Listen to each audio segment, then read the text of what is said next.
Familia, muy buenos días. Qué gusto realmente estar aquí con ustedes. Definitivamente este ha sido un tiempo muy especial y me alegro mucho de verlos. No sé si lo han notado, pero algunas personas andan unos atuendos un poco tradicionales, podría decirlo. Nosotros enviamos una invitación para que algunos pudieran venir vestidos haciendo alusión a otras naciones. Y por ahí he visto algunas personas con trajes de India. Josué tiene su camisa de Japón orgullosamente. Chino viene muy europeo hoy. Y esta camisa mía es de África, Costa de Marfil. Esta camisa es muy significativa para mí. De hecho, me ponía a pensar cuando estábamos en todo este proceso, ¿por qué invitar a la congregación a que se vista de alguna otra nación, o que haga alusión a otro país? Y en mi caso muy personal, yo me ponía a pensar, para mí usar esta camisa es un recuerdo. Para mí usar esta camisa me permite devolverme tal vez en el tiempo a una oportunidad que el Señor me dio de servirle. Un momento que ha marcado definitivamente un antes y un después en mi caminar como cristiano, porque las cosas vividas en Costa de Marfil definitivamente lo hacen a uno recapacitar. Costa de Marfil, nada más como para darles unos datos interesantes, es un país que tiene 27 millones de personas y solamente un 3% son cristianos. Es uno de los países de África que tiene una enorme diversidad de lenguajes, entonces hace que sea muy difícil el comunicar el evangelio entre los mismos locales. Usted puede cruzar la calle y la gente puede estar hablando un idioma diferente. Costa de Marfil es uno de los países que tiene más retos a nivel de salud. La tasa de mortalidad en niños y en partos es sumamente alta. La expectativa de vida es apenas de 56 años. El acceso a salud, a servicios de salud es sumamente restringido. Y de hecho, la misión que el Señor me permitió ir a hacer a Costa de Marfil fue trabajar como farmacéutico en una clínica que llevábamos, mientras otras personas del equipo al mismo tiempo compartían el evangelio y le dábamos esa verdadera sanidad que necesitan los corazones. Sin embargo, en medio de todo este proceso donde yo recordaba este tiempo en África, yo decía, qué rápido se me olvidó, qué rápido pasé todo un proceso en donde el Señor me tenía full ahí trabajando sin pensar en absolutamente nada, y de pronto regresamos a la vida normal, por decirlo de alguna forma, y se nos olvida. Un día como hoy para mí es muy importante porque me permite de nuevo recordar que en África, en Costa de Marfil, hay millones de personas que no tienen esperanza porque no hay siquiera quien les predique, no hay salud, no hay hay una enorme pobreza, entonces hay un montón de necesidad. Y les comparto esto porque definitivamente en estas semanas en las que hemos estado hablando de misiones y de cómo la iglesia puede participar, parte de los objetivos para mí personalmente es que podamos abrir los ojos a la realidad del mundo en el que vivimos, las consecuencias del pecado que han entrado al mundo como tal y que han traído destrucción, que han traído enfermedad, que han traído pobreza, que nos han alejado del Señor, que estamos destituidos de la gloria de Dios y de la comunión directa con Él. Gracias a Cristo nosotros hemos tenido la oportunidad de ser restaurados por medio del Espíritu Santo, por la pura gracia del Señor. Sin embargo, hay muchísimos, más de un tercio del mundo no tienen ningún tipo de acceso a escuchar siquiera del evangelio. Y en resumen, la primera semana empezamos justamente viendo el corazón de Dios por las naciones, viendo cómo desde el puro inicio Dios llamó a Abraham para que para que de él naciera un pueblo que iba a traer bendición a todas las naciones, y esa bendición es justamente Cristo. Vimos a lo largo de toda la Biblia cómo Él nos ha llamado entonces a ser partícipes de su misión. Vimos un poco de la realidad del mundo en la semana 2, cuando veíamos este ejemplo de la ventana 1040, que es una forma simple de determinar dónde están los países con mayor necesidad del Evangelio. Los que tuvieron la oportunidad también de participar en Explore, que es donde estamos profundizando un poco más estos temas, podrán recordar una frase que decía: alcanzar, bendecir y ministrar a todo habitante. Esta frase es simplemente para poder acordarnos de los mayores grupos que no tienen acceso al Evangelio, que son los ateos. Entonces viene esa parte de alcanzar, la A. Después de bendecir vienen los budistas. Después de ministrar son los musulmanes. A todos habitantes, los tribales y los hindúes. Como resumen, tenemos que, por ejemplo, los ateos, hay 121 millones de no alcanzados en 15 grupos étnicos, y hay apenas 12 obreros interculturales por cada millón de personas. En los budistas tenemos 275 millones de no alcanzados en 227 etnias, y solamente 13 obreros interculturales por cada millón de habitantes. En los musulmanes tenemos 1.300 millones en 1.344 etnias y solamente 6 obreros por cada millón de habitantes. En los tribales tenemos 161 millones de no alcanzados en 704 etnias y 60 obreros por millón de habitantes. Y en los hindúes tenemos entonces 860 millones de no alcanzados en 1.843 etnias y solamente 2 trabajadores interculturales por cada millón de habitantes. Y esa es la realidad del mundo. Esas son estadísticas del 2009. Entonces yo casi podría decir que no han cambiado mucho. Incluso me atrevería a decir que, por ejemplo, en los hindúes ahora ya no son 860 millones. Ahora la población de India únicamente es de 1.300 millones de habitantes. Me encantaría creer que la cantidad de personas que han ido a India a compartir el Evangelio ha crecido también. Sin embargo, sabemos que es un país que es muy retador. También vimos la semana pasada el poder de la oración, el verdadero poder, fue como lo tituló Kevin, y él nos explicaba cómo por medio de la oración nos podemos acercar a Dios, conocemos a Dios, a su corazón, y Él nos permite entender su voluntad también. Podemos ver que Él responde. Cuando Jesús está con sus discípulos y les dice: la mies es mucha y los obreros son pocos, no les dice simplemente vayan.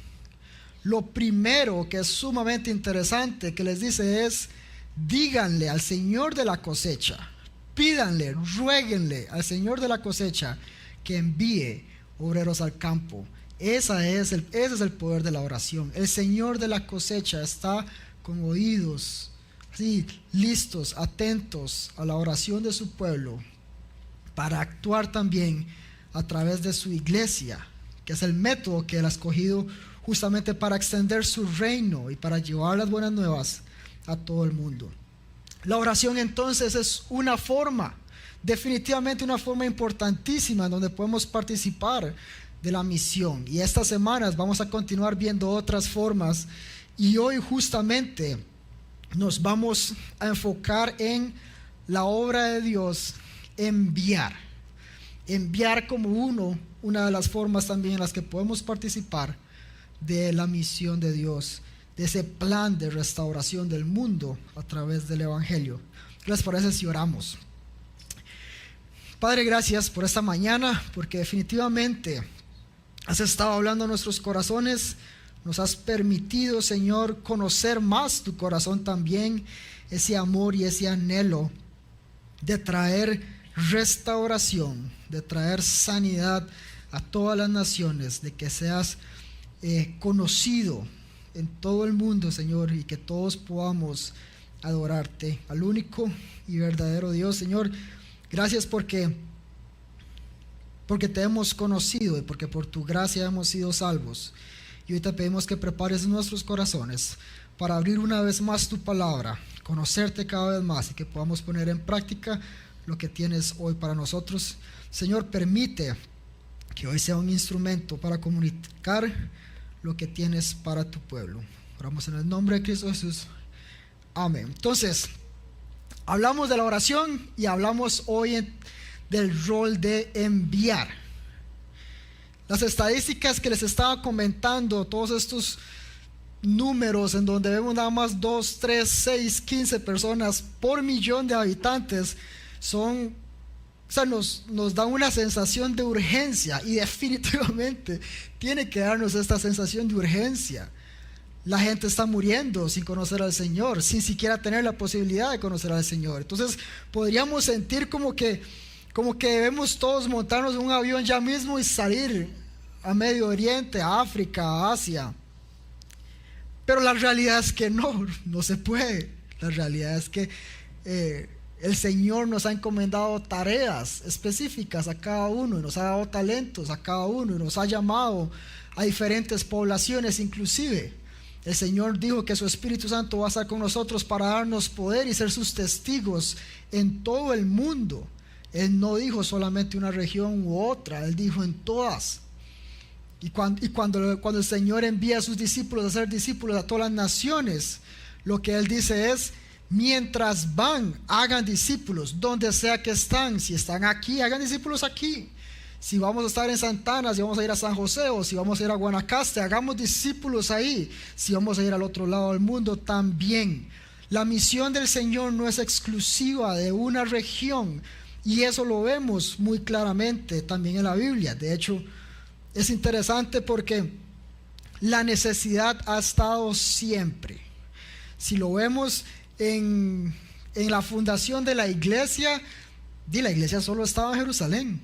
Ahí empezó.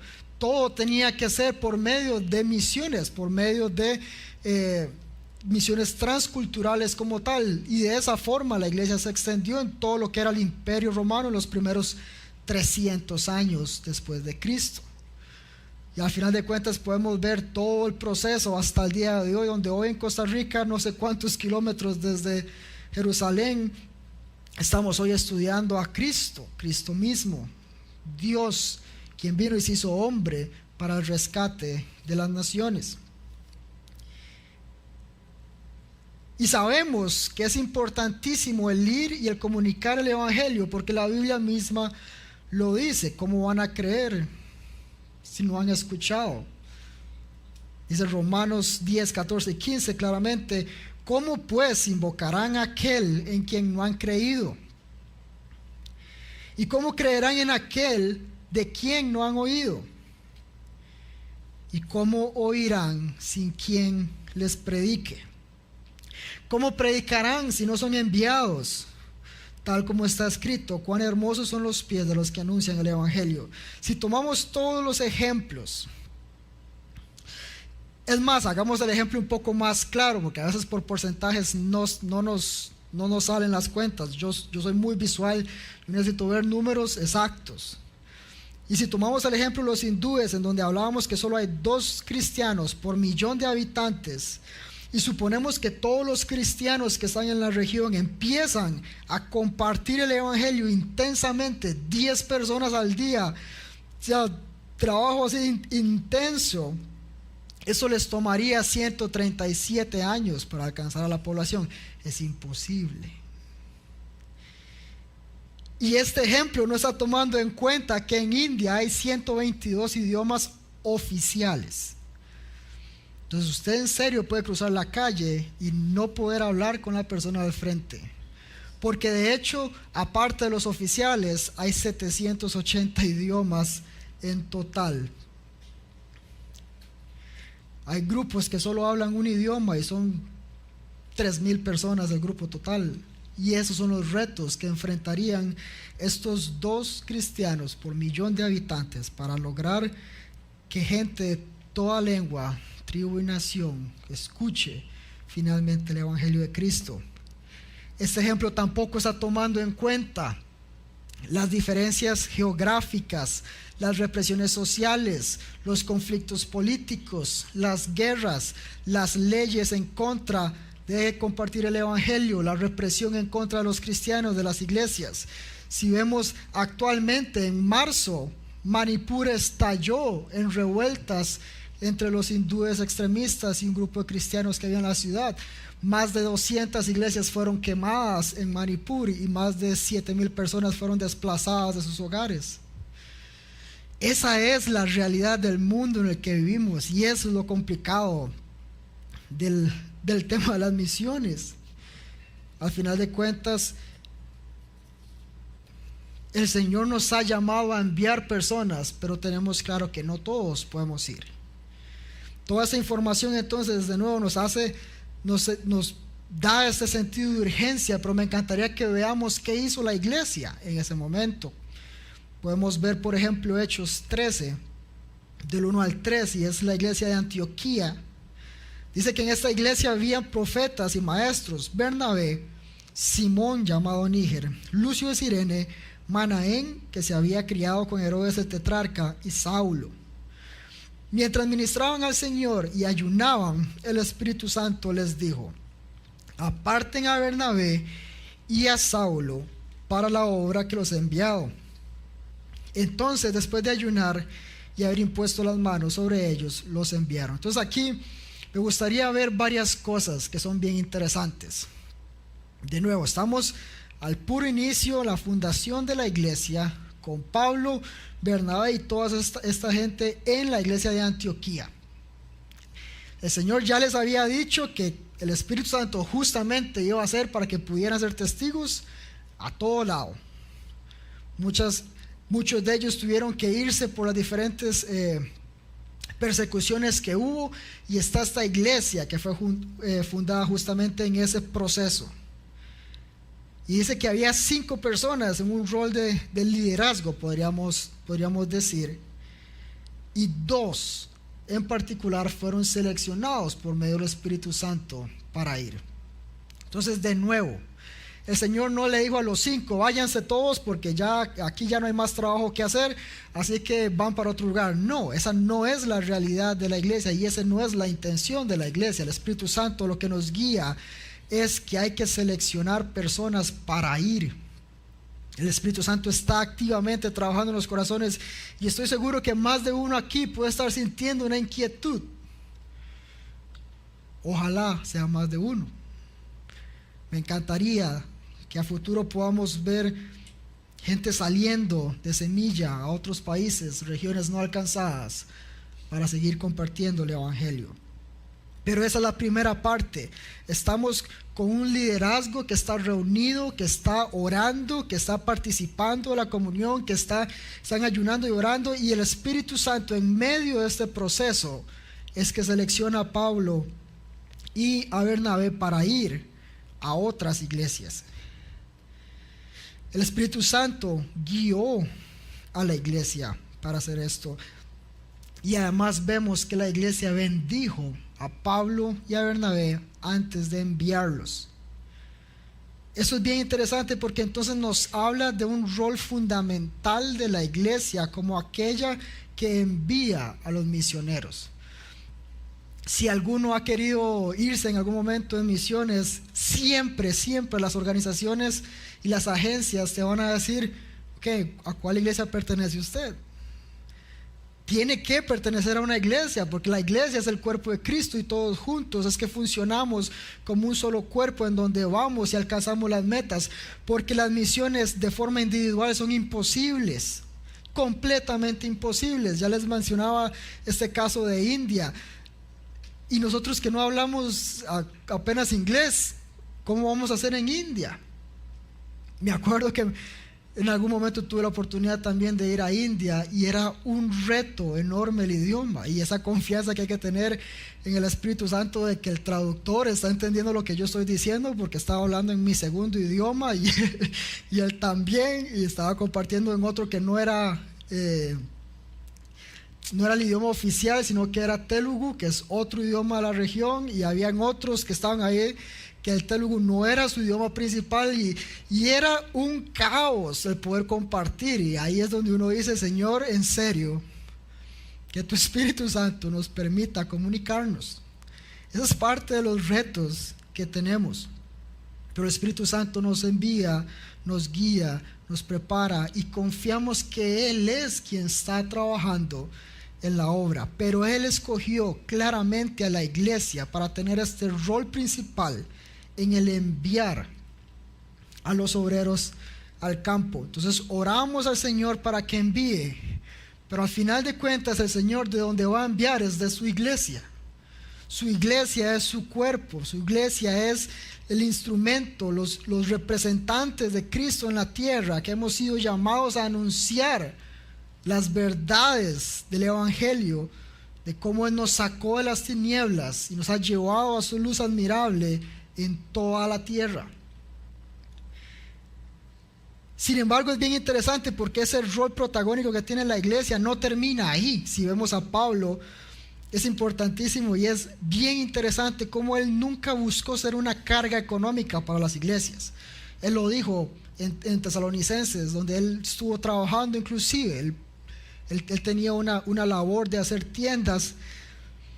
Sin embargo, lo que vemos a lo largo de Hechos y a lo largo de las diferentes cartas es que las iglesias siempre trabajaron y lo ayudaron en su sostén en todo su ministerio. Lo vemos en la carta a Filipenses, en donde Él les agradece, y Él lo dice de esta forma bien interesante: les agradece la participación del Evangelio que ellos tuvieron con Él. En el 4 ya nos aclara más que Él estaba en necesidad, que ninguna otra iglesia participó en ayudarlo, y que ellos dieron una ayuda económica clara para que Él se sostuviera en el ministerio. Vemos también en 1 Corintios 16, y eso no lo leo porque si no llenaría esta mañana de diferentes pasajes, pero en 1 Corintios 16 vemos las instrucciones que Él le dio claramente a la iglesia de Macedonia de aportar para el sostén de los santos en Jerusalén, y esa misma instrucción que le dio a la iglesia de Macedonia es la que da a los corintios. En Hechos 16, si no me equivoco, vemos cuando Pablo está justamente en Tesalónica, y en medio de la predicación del Evangelio, los judíos extremistas se enojan con él, lo quieren meter a la cárcel, y lo que dice es que en el proceso la iglesia, la gente de la iglesia en Tesalónica fueron los que pagaron la fianza para que él saliera libre, y después de eso lo enviaron como iglesia, lo enviaron a Berea. Entonces, de nuevo, la iglesia tiene un rol principal en el sostén, en el enviar a las personas, este cuidado personal y espiritual de todos aquellos que están en la misión. Y lo hacen justamente porque no es fácil. Pablo nos habla de sus historias, donde quedó náufrago, donde lo apedrearon, donde lo metieron a la cárcel, donde le hicieron de todo. Y esa realidad, esas dificultades que enfrentó Pablo, se siguen enfrentando hoy. Muchísimos cristianos han tenido que enfrentar la cárcel por tener una Biblia en un país donde es ilegal. Muchísimos cristianos han tenido que ser perseguidos y que enfrentar esa persecución, en donde les han destruido sus hogares justamente por compartir el Evangelio. Esa persecución sigue hoy en día, y ahí es donde vemos de nuevo este rol importantísimo de la iglesia como el sostén de todos aquellos que están en el campo. Hay una enorme brecha, porque definitivamente es difícil. Esta ventana 1040, no, la escasez de misioneros ahí no es por puro gusto, es porque en serio las condiciones son sumamente complicadas. Sin embargo, de nuevo vemos que la iglesia es la que tiene esta responsabilidad de equipar, de enviar y de sostener a los obreros. Entonces, ese es el rol de la iglesia en las misiones transculturales. ¿Qué les parece si vemos ahora entonces cuál es nuestro rol individual en una iglesia que envía? Y quiero tratar de hacer esto lo más práctico posible, porque se habla mucho de que la responsabilidad de todos al final es la tarea de nadie. Si todos tenemos que hacerlo, al final nadie lo hace. Y esa es una triste realidad que la enfrentaremos en trabajos, en las escuelas, en los estudios y en la iglesia también. Cuando se habla siempre de, es que la iglesia tiene que hacer, muchas veces tenemos esta falsa idea de que son los 4 pastores asignados a la tarea y esos son los que tienen que hacer todo el trabajo. Y eso no es así. A final de cuentas, Efesios nos habla de que el Señor ha asignado estos roles importantes del liderazgo en la iglesia para equipar al cuerpo de Cristo para la obra del ministerio. Entonces, ¿quiénes hacen la obra del ministerio? La iglesia, el cuerpo. Cada uno de nosotros, de manera individual, participamos para que la tarea realmente pueda ser realizada. Tenemos un enorme reto. Y en este caso en particular, en el rol que envía, vemos un tema importante que es el sostén económico. Y yo sé que cuando la gente empieza a hablar de dinero aquí, todo el mundo se pone a la defensiva porque a mí no me toque la billetera. Dicen por ahí que cuando la gente se bautiza, pone la billetera afuera y se mete al agua. Porque es una realidad en nuestros corazones, es el dinero siempre va a ser un tema. Y de hecho las estadísticas son lamentables. Hoy he hablado un montón de números y seguiré metiendo unos cuantos más, porque es interesante ver el actuar de la iglesia cuando estamos entendiendo temas como este tan importante. Estadísticas en Estados Unidos, entonces para que nadie se sienta aludido, estas son estadísticas gringas.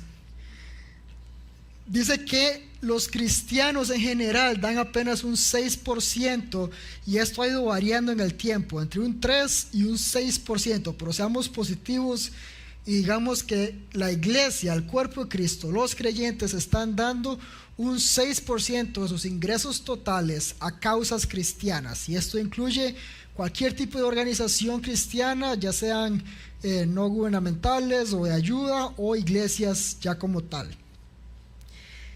De este 6%, solamente un 15% es destinado a misiones. Y de este 15% destinado a misiones, un 21% es lo que va a países no evangelizados, pero que ya tienen presencia de iglesias, y solamente un 1% va a los no alcanzados. Ahora, de nuevo, yo necesito números porque con porcentajes es demasiado abstracto. Entonces, hagamos un ejemplo. ¿Cómo sería algo así en Costa Rica? Asumamos simplemente por un tema de facilidad en números que el ingreso por persona sea de 1 millón de colones, pero hacerlo en números cerrados. Y digamos que en este auditorio puede haber unas 200 personas que trabajan y que tienen este ingreso. Entonces estamos hablando que mensualmente habría un ingreso total de 200 millones de colones. Para hacer las cuentas lo más fácil posible. Estamos hablando que entonces de esos 200 millones de colones, solamente 12 irían a causas cristianas. De esos 200 millones de colones, solo 1.800.000 iría a misiones en general. De esos 200 millones de colones, solamente 378.000 colones iría a otros países no evangelizados, y solamente 18.000 colones irían a países no alcanzados. Entonces ahí vemos, ya con números más claros, la gran necesidad que hay, y podríamos llamar el desbalance de recursos y de necesidad. De 200 millones que el Señor mismo nos ha dado, si creemos que Dios es nuestro proveedor, que todos nuestros salarios y nuestros trabajos vienen de Él, de 200 millones de colones, solo 18.000 van a países no alcanzados. Pero veamos un ejemplo de cómo actuaba la iglesia al inicio. Vamos a ir a 2 Corintios, va a estar también en las pantallas. 2 Corintios 8, del 1 al 7, dice: hermanos, les damos a conocer la gracia de Dios que ha sido dada en las iglesias de Macedonia. Pues en medio de una gran prueba de aflicción abundó su gozo, y su profunda pobreza sobreabundó en la riqueza de su liberalidad. Porque yo testifico que según sus posibilidades y aún más allá de sus posibilidades, dieron de su propia voluntad, suplicándonos con muchos ruegos el privilegio de participar en el sostenimiento de los santos. Y esto no como lo habíamos esperado, sino que primeramente se dieron a sí mismos al Señor y luego a nosotros por la voluntad de Dios. En consecuencia, rogamos a Tito que como él había comenzado antes, así también llevara a cabo en ustedes esta obra de gracia. Pero así como ustedes sobreabundan en todo, en fe, en palabra, en conocimiento, en toda solicitud y en el amor que les hemos inspirado en ustedes, vean que también abunden en esta obra de gracia. Y 3 ideas generales que quiero que veamos de esos pasajes. El dar es una obra de gracia, y eso es bien interesante porque cuando hablamos de gracia generalmente nos vamos inmediatamente a pensar en la obra que ha hecho el Señor, en la que inmerecidamente nos ha salvado. Sin embargo, si nos ponemos a pensar en esto, en el dar como una obra de gracia, es también la gracia del Señor que trae sustento a su pueblo por medio de los trabajos. A veces creemos que nosotros nos ganamos todo porque trabajamos muchísimo, porque estudiamos un montón, porque logramos un buen trabajo, porque me he esforzado, he trabajado noches enteras para poder alcanzar las promociones o los bonos, etcétera, etcétera. Y al final de cuentas, cuando nos vamos a lo más básico, es quién te dio el oxígeno para poder respirar cada mañana, quién te dio la salud para poder levantarte e ir al trabajo, quién te dio la capacidad de aprender, de razonar, de actuar, de tomar decisiones. ¿Quién te ha dado todo para que al final se traduzca en un monto en una cuenta bancaria? Al final de cuentas, todo lo que hemos recibido es del Señor, y por medio del dar es que el Señor también tiene cuidado de los necesitados. Entonces, esta obra de gracia en la que participamos del cuidado de aquellos que no tienen es parte del mostrar la gracia de Dios que inmerecidamente ha traído sobre aquellos, sobre todos nosotros, y por medio de nosotros a otras personas también.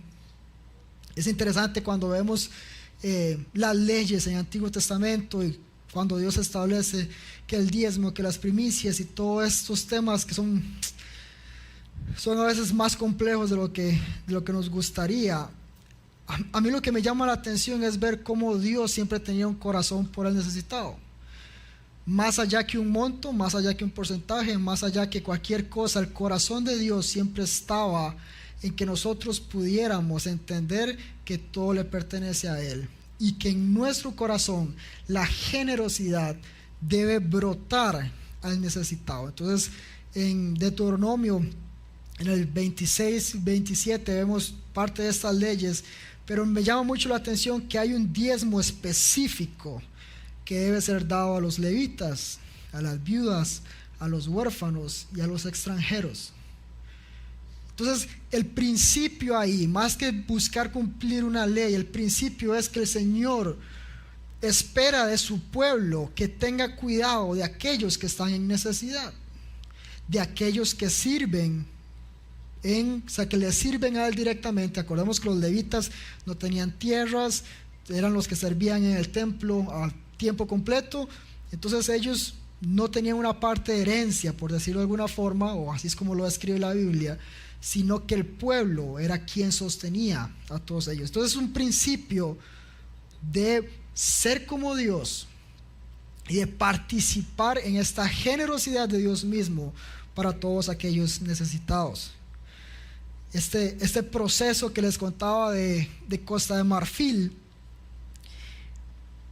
fue bien interesante. Definitivamente yo fui porque el Señor me abrió las puertas. Yo no tenía dinero para ir a Costa de Marfil, definitivamente no era una opción para mí, y eventualmente algunas personas, yo estaba viviendo en otro país y se me dio la oportunidad de ir y liderar este viaje a Costa de Marfil.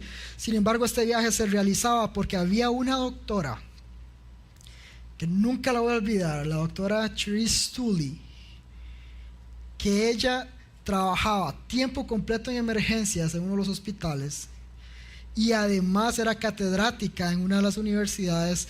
Entonces esta señora se podía echar toda la plata del mundo que a ustedes se les pueda ocurrir. Hacía guardias constantemente. Sin embargo, un enorme porcentaje de sus ingresos, o casi que yo diría que toda su vida, giraba en torno de lograr este tipo de viajes. Ella fundó una organización que se llama Healthy Heart Ministries, y lo que hace es justamente, son como 4 viajes al año desde hace no sé cuánto tiempo a Costa de Marfil para llevar una clínica completa. Entonces lleva voluntarios médicos, yo iba como farmacéutico, y llevamos otras personas para compartir del evangelio con todos los necesitados, porque son personas que su atención médica se reduce a las 4 veces que va ella a Costa de Marfil. No hay más acceso. La iglesia se unía, era súper bonito porque la iglesia se unía, ella llegaba y compraba cientos de medicamentos.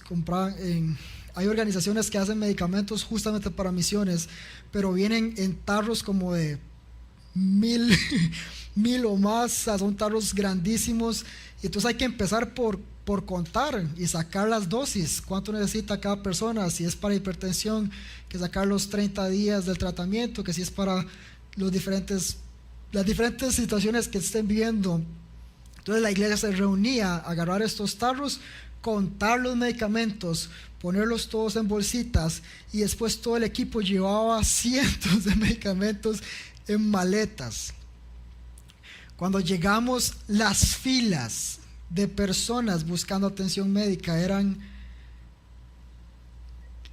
o sea, no les puedo explicar. Llegábamos a un punto en donde al día veíamos a más de 100 personas, y éramos un equipo muy reducido de profesionales en salud. Y simplemente uno se sentía muy mal, en el sentido de que había gente que había viajado por días para poder llegar a la clínica y no podíamos atenderlo ese día. Trabajamos de 7 de la mañana a 7 de la noche, lo que la luz nos permitía trabajar. Veíamos a más de 100 personas al día y no lográbamos cubrir la necesidad que había. Pero el corazón de esta señora era incansable. Yo llegaba a un punto ya como a las 3 de la tarde en las que yo salía, yo ya no quería ver a nadie, estaba cansado, tenía hambre, tenía ese calor por todo lado, deshidratado, y era así como, ya necesito un descanso. Y esta señora no paraba. Era impresionante. Ella dedicaba su vida a estas personas, su salario completo se iba a esta fundación, y la oportunidad que nos daba a otros profesionales de ver la realidad, de ver la necesidad, y una vida totalmente entregada al Señor, era impresionante. Y les cuento mucho de eso porque me encantaría que podamos también tomar, cada uno de ustedes, un tiempo para que oren. Cuando estén en sus casas, oremos, como vimos la semana pasada, por esta iglesia en Yamoussoukro, en Costa de Marfil, por esta doctora que sigue yendo a Costa de Marfil cada año, 4 veces al año, ya aún pensionada, y por todos aquellos que están escuchando el evangelio a través de ella, y de todos aquellos voluntarios que la ayudan también. Dar, entonces, es un privilegio que el Señor nos ha dado, de participar también en el sostén de los santos. Es parte de la gracia de Dios a los necesitados, y es un privilegio para sostener a los santos que están trabajando en otros países. Y en esta parte me encantaría que recordemos un poco lo que el Señor mismo ha dicho en su palabra. Habacuc 2:4 nos dice que toda la tierra será llena del conocimiento de su gloria, tal como las aguas cubren el mar. El Señor es quien ha dicho esto. Hemos visto en Apocalipsis cómo estaremos todos juntos adorando con personas de toda lengua, tribu y nación al Señor al final del tiempo. Hemos visto cómo el Señor ha dicho que desde el principio toda la tierra lo conocerá y toda rodilla se doblará delante de Él y proclamarán que Él es el Señor. Ahora, si el Señor es quien ha dicho esto, el Señor lo va a hacer. Y de eso no podemos tener ninguna duda en absoluto. Y aquí el detalle es si vamos a permitir, o si vamos más bien a aceptar el privilegio que Él nos da a nosotros para participar en el plan redentor de la humanidad que el Señor tiene y que Él va a hacer, sea como sea. El Señor mismo ha dicho que si nadie comparte las buenas nuevas del Evangelio, las piedras van a hablar. Él va a hacer que su palabra se cumpla. Y gente de todos los países lo van a conocer y lo van a adorar al final del tiempo. ¿Quiere usted participar en este proceso? ¿Qué más importante que entender que nuestra misión en la tierra es justamente llevar esta esperanza a otros países? Ahora, si no podemos ir, parte de los roles justamente es sostener a los santos. Esta frase de sostener a los santos se repite tantas veces en la Biblia que a mí me llama la atención, que nunca antes lo había visto. Y es parte de lo que nosotros individualmente podemos hacer. Ya vimos un caso extraordinario como es la doctora Tully, en donde ella destina todos sus recursos a este viaje. Y no les estoy diciendo que usted tiene que dejar todo, absolutamente todo, para irse a África todos los años también, o a Asia, o donde sea. Sin embargo, el Señor nos ha dado la oportunidad de participar por medio del sostén de todos aquellos que han sido llamados a ir. Sabemos que el Señor va a cumplir su palabra. Sabemos que toda la tierra va a ser llena del conocimiento de su gloria. Y el privilegio que Él nos está dando hoy es el de participar justamente en ese proceso. Y otro punto importante es que el dar no depende de nuestras circunstancias. Y eso es algo que a mí particularmente me ha golpeado, porque hay que ser realistas. A veces uno mete demasiadas excusas y yo a veces empiezo a pensar, ¿cómo es que si yo ya tuviera la casa paga podría dar más dinero? O si yo tuviera tal cosa podría dar más dinero. O si yo tuviera tal otra, o un salario más alto, o un puesto diferente, o demasiadas cosas. Siempre ponemos excusas. Sin embargo, lo que nos dice Corintios acá es que ellos, en medio de su aflicción, en medio de su pobreza, en medio de sus pruebas, rogaron a Pablo que les permitiera ese privilegio de participar entonces en el sostén de los santos.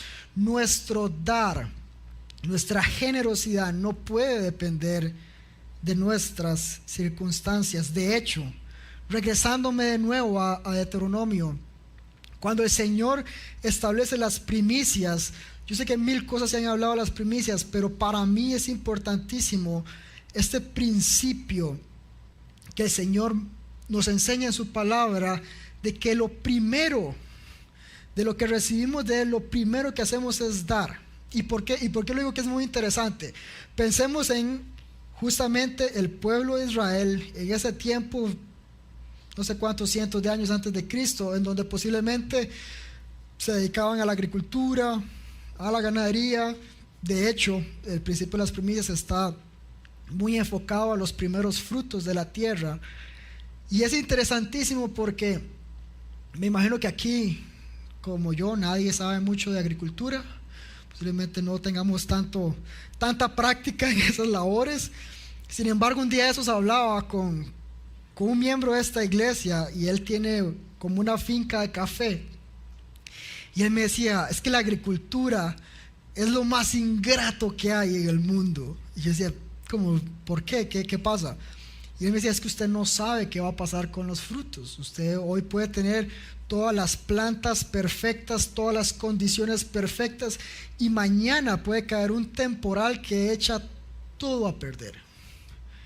Hoy puede estar la cosecha buenísima y mañana simplemente no va a haber nada. Y el Señor lo que les manda al pueblo es de esos primeros frutos. Eso que usted ni siquiera sabe realmente cómo va a ser la cosecha, de ahí usted da ese 10%. Y a partir de ahí, el Señor es quien provee. Usted no sabe cuánto va a recibir en la parte de la agricultura.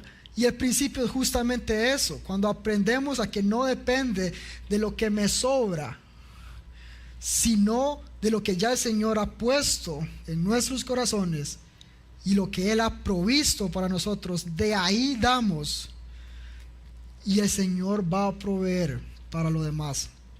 Mateo 6 es sumamente claro en todas estas enseñanzas y termina diciendo: enfóquense primero en el reino de Dios y su justicia, y todo lo demás va a ser añadido. Entonces hemos visto que el dar es un don de gracia, que es un privilegio al final sostener a los santos y no debe depender entonces de nuestras circunstancias. Y no me gustaría terminar hoy sin hablar un poco del rol que tiene el dinero en nuestros corazones. Hablamos un poco del rol de la iglesia en las misiones, hablamos de nuestro rol individual en una iglesia que envía, pero cuando hablamos de dinero no podemos dejar pasar la oportunidad de entender cómo juega el dinero en nuestros corazones. El Señor mismo en Mateo 6 nos advierte muy claramente cómo nuestro corazón es una máquina de hacer ídolos, y el dinero es de los primeros ídolos que levantamos. Él nos dice muy claro: ustedes no pueden servir a dos señores, o sirven a Dios o sirven las riquezas. No hay de otra. Y fácilmente el dinero se convierte en ese ídolo en nuestro corazón. Incluso después, y este pasaje es sumamente difícil, después en el capítulo 19 dice que es más fácil que un camello atraviese el ojo de una aguja a que un rico entre en el reino de los cielos. Son pasajes durísimos, pero lo que nos muestran es la facilidad con la que caemos en idolatría en nuestro corazón hacia el dinero. Cuando hablamos de idolatría, una forma fácil en la que podemos identificarlo es cualquier cosa a la que nosotros acudamos o que ocupe el primer lugar en nuestro corazón en la búsqueda de seguridad, satisfacción y propósito.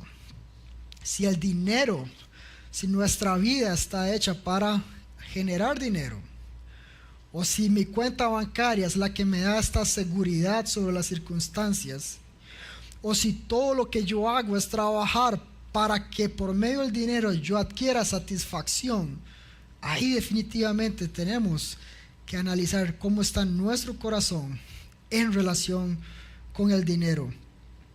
Jesús lo dijo también muy claramente: porque donde está tu tesoro, ahí estará tu corazón. Si sacamos un presupuesto en qué gastamos nuestro dinero, podemos también ver muy claramente dónde está nuestro corazón, dónde gastamos entonces nuestro dinero. Puede ser una representación de ídolos que hayan en nuestro corazón. Y la Biblia nos sigue advirtiendo, ahí la habla demasiado sobre el dinero, y es justamente por esa facilidad con la que nos desviamos en búsqueda del dinero como tal. Dice 1 Timoteo 6, 9 y 10: pero los que quieren enriquecerse caen en tentación y lazo y en muchos deseos necios y dañosos que hunden a los hombres en la ruina y en la perdición. Porque la raíz de todos los males es el amor al dinero, por el cual codiciándolo algunos se extraviaron de la fe y se torturaron con muchos dolores.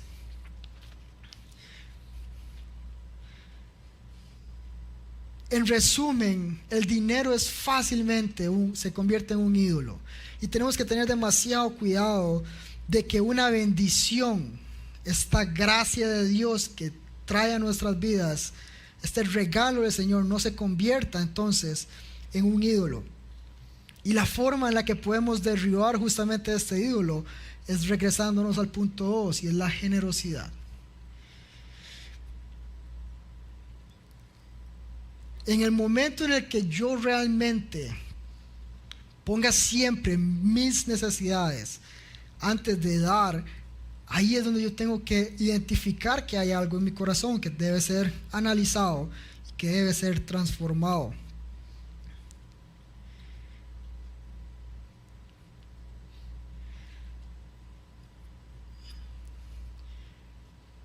C.S. Lewis tiene una frase que es bien interesante, porque yo no pretendo traer y decir cuánto tiene que dar cada quien. Eso al final de cuentas es muy del corazón. Marcos 12, Jesús le estaba diciendo a la gente, no lo voy a leer por temas de tiempo, pero está él viendo a la iglesia dando, y llega una viuda y da una monedita nada más. Y él les dice, en verdad les digo que esta viuda echó más que todos los contribuyentes al tesoro, porque ellos echaron lo que les sobra, mas ella en su pobreza echó todo lo que poseía. Y es interesante porque al final de cuentas Jesús aquí no está hablando de una cantidad, Él está hablando de la posición de nuestro corazón. Y Lewis lo que dice en Mero Cristianismo, dice que si lo que gastamos en comodidades y lujos y diversiones es lo mismo que gastan los que tienen ingresos semejantes a los nuestros, eso significa que posiblemente estamos dando muy poco. Si lo que damos no limita en absoluto nuestros gastos ni nos impide hacer ciertas cosas, yo diría que es muy poco. Debe haber cosas que nos gustaría hacer, pero no podemos hacerlas porque lo que damos no nos lo permite. Y ese es el principio al que Luis nos quiere llevar, y que lo vemos al final de cuentas a lo largo de la palabra, de cómo nuestro corazón debe estar enfocado en el correcto manejo, entendiendo que somos administradores de todo lo que el Señor nos ha dado y no somos dueños de absolutamente nada.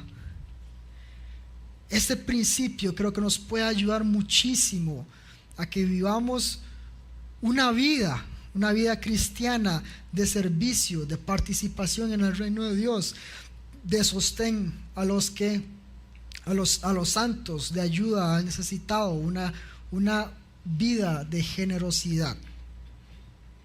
Y me gustaría, ya para cerrar, si quieren los de alabanza pueden ir pasando, que lo hagamos práctico. Hagámoslo práctico porque las oportunidades son muchas. Semilla, por ejemplo, da un 10% de su presupuesto total al eje Compasión, y me encantaría poder ver ese porcentaje creciendo. Después podemos hablar con los pastores.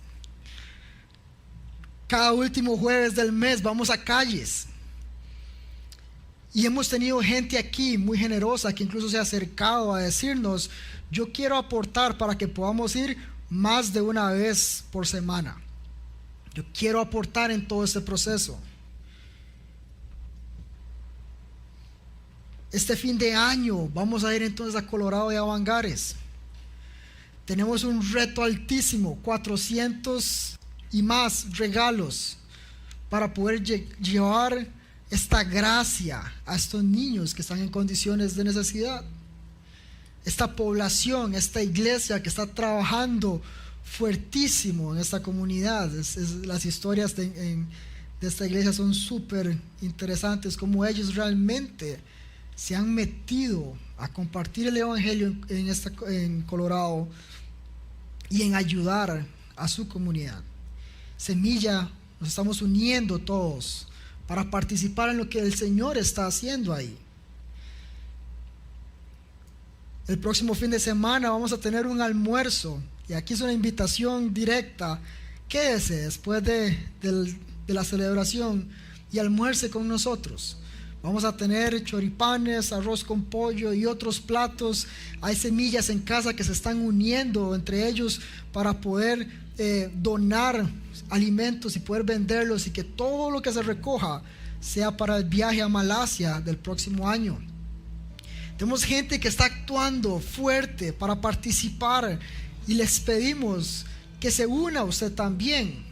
Quédese la otra semana, almuerce con nosotros y participe entonces de lo que el Señor está haciendo en esta comunidad y lo que el Señor seguirá haciendo en otros países. Posiblemente ya algunos nos hayan comprado, pero Vero y yo estamos haciendo unas calugas. Son unos postres que todo lo que se recoja de esos postres también es para ir a Malasia. Hoy tenemos algunas, no se olvide pasar por una cuando salga. Club Semilla, por ejemplo, va a tener a partir de la otra semana una alcancía especial para misiones, en donde la intención es que usted como padre también pueda enseñarle a sus hijos de la gran importancia de dar para los que están en necesidad, y que ellos desde pequeños aprendan este proceso de desprenderse justamente de lo que tienen. Y si estas opciones no les sirven, pues hay cientos de organizaciones. Más adelante vamos a tener aquí a FEDEMEC contándonos un poco lo que hacen. Es una organización misionera. Existe también OM, que trabaja también con misiones. Tenemos a Hogar Gary, que tratamos de apoyarlos.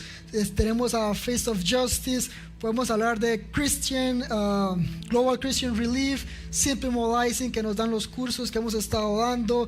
Compassionate Hope, que ayuda con lo que es la trata de personas en Tailandia y Vietnam y otros países. Hay cientos de lugares en donde podemos participar para lo que el Señor está haciendo ahí. Y si usted está siendo inquietado en este momento, cuéntenos a nosotros, acérquese a los pastores, busque alguna organización de estas y permita que el Señor trabaje en su corazón para participar en el privilegio de sostener a los santos y de llevar la gracia de Dios a otras personas. ¿Qué les parece si mientras meditamos en este proceso, cantamos al Señor también que esté siempre en el centro de nuestro corazón?